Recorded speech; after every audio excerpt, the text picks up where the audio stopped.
Michael Atkins, can you talk about the camp that he's had and how he's looking, coming off the injury from last year? Yeah, Michael's had a good camp, and he stayed fresh and did some good things out here today, showed some burst. So I'm excited where Michael is right now. As you go into this last non-game week, what are the main position battles you're looking at this point? Besides kicker and probably right guard. Yeah, every position basically you're always competing, because you never know the first snap of the game the other guy's got to be ready. So we are always pushing them to, all of them think that they're starters, to be ready.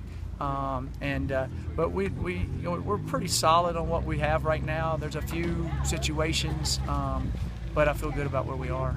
So I mean, we're pretty solid on that. So are those the only two spots, safe to say, that you don't really have your starter in mind? No, there's probably a couple other spots that are still a little bit up in the air.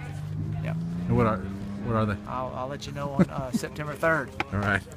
Was this one of your better question, practices? Yeah. Was this one of your better practices? Yeah, it was a really good practice today. It was a really good practice. I was excited about a practice today. We practiced yesterday, and then we gave them, they had the morning off and went to church or slept in, and hopefully they did both. And then we came out and had a really energetic practice today.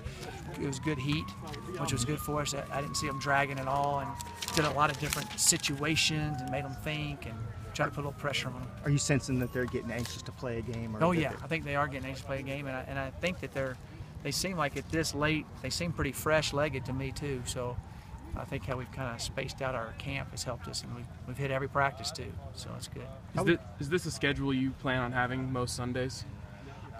We'll be later, but we're going to practice on Sundays this year, because since we play 13 games straight, we practice in the morning. We're a morning practice team, so Monday mornings the kids will be able to sleep in until 10:30, come and eat brunch and go to class in the afternoon. So we'll be able to do that, and then we'll come back on Tuesday. So we'll practice Sunday evenings because they can, sleep in a little bit on Sundays and kind of rest. So I kind of get 2 days of really good sleep when you keep running like that. So I changed our format a little bit, and I believe I definitely think it's the right way to do it. How anxious are you for a game? I'm real anxious. I'm really anxious. I'm excited. I really like this team. I like who they are. I like their work ethic, and I'm excited about them. How excited are you just to have a normal practice week? Well, as a coach, you don't want a normal practice week. You like having them here all day long and meeting with them and seeing them. The kids, they actually want to go to class. They're tired of practicing. You get excited about the upcoming week, but as a coach, you'd rather be able to, be with them all day long, best you can. But,